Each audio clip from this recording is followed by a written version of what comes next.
Hi, for this week we'll be doing a picture composition. As you can see from the screen here, this picture composition is extracted from a past PSLE paper too. I believe this has appeared in one of the last 5 years. Okay, before we start discussing this picture, I want to share something with you. I've been visiting Kiasu Parents Forum recently, and I came upon this discussion about the perfect PSLE composition, the quest for the perfect PSLE composition. I must stress that the perfect PSLE composition is not the same as the perfect writing. No, when we talk about the perfect PSLE composition, we're not talking about Nobel Prize material, okay, Nobel Literature Prize material.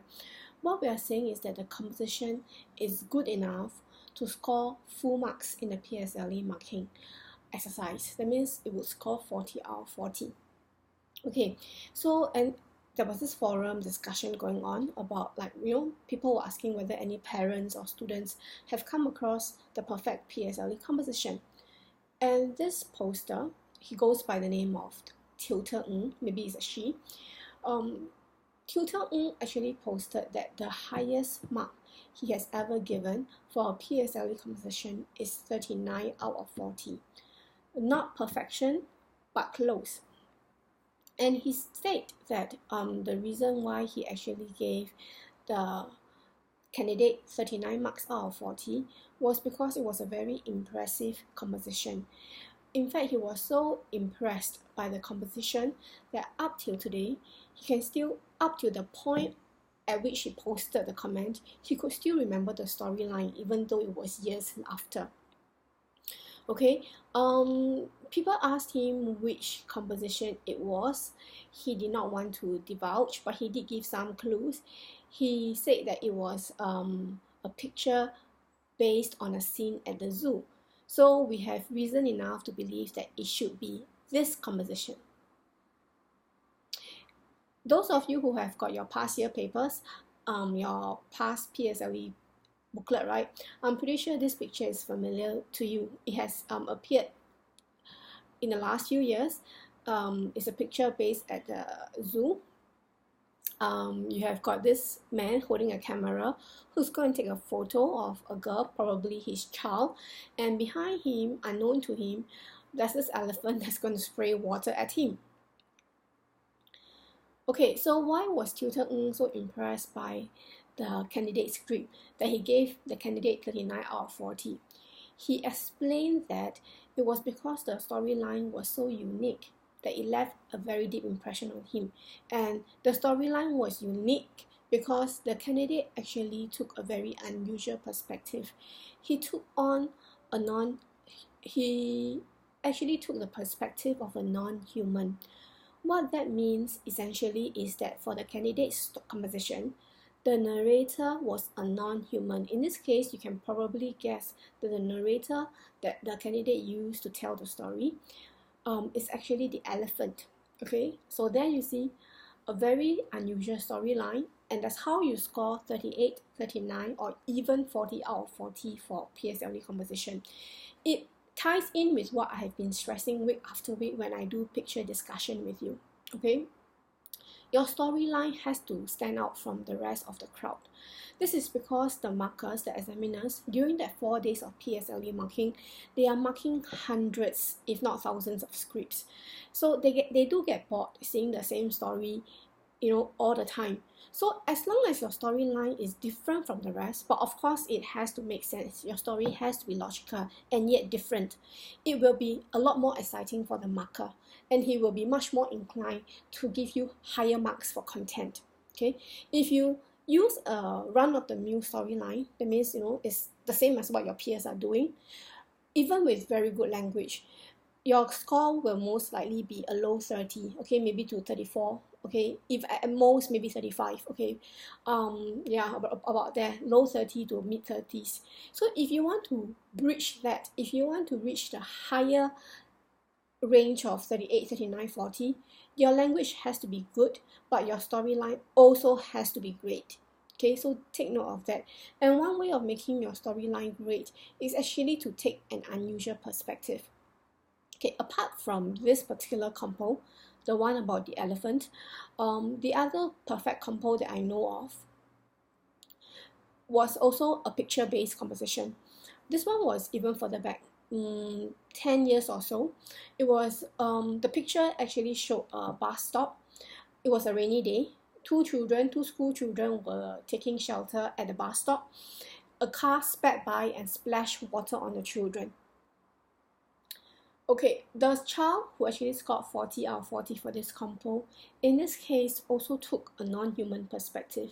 He actually took the perspective of one of the raindrops falling from the sky. Yes, the child actually wrote, the narrator as I, but I am actually a raindrop falling from the sky, witnessing the event at the bus stop. Okay, but now I want to add a warning. I am not encouraging you to run out and during your PSLE composition on Thursday, or is it Wednesday? On Thursday, I think, start writing non-human perspective, non-human narrators for your stories, okay? If you have been doing this and you are very confident that you can carry it off, fine, go ahead.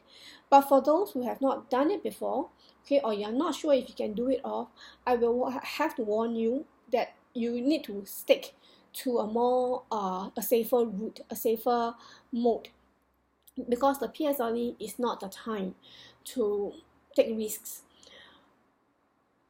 So if you can't do a non-human narrative, then what can you do?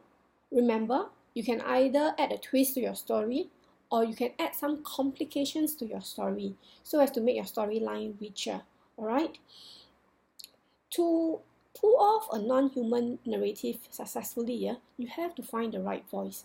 That means the narrator, the I, whether you're an elephant or a raindrop, or in today's story here, okay, you're a crab, you must have the right voice. That means you must come across as, you are really an elephant. You are not a human child masquerading as an elephant.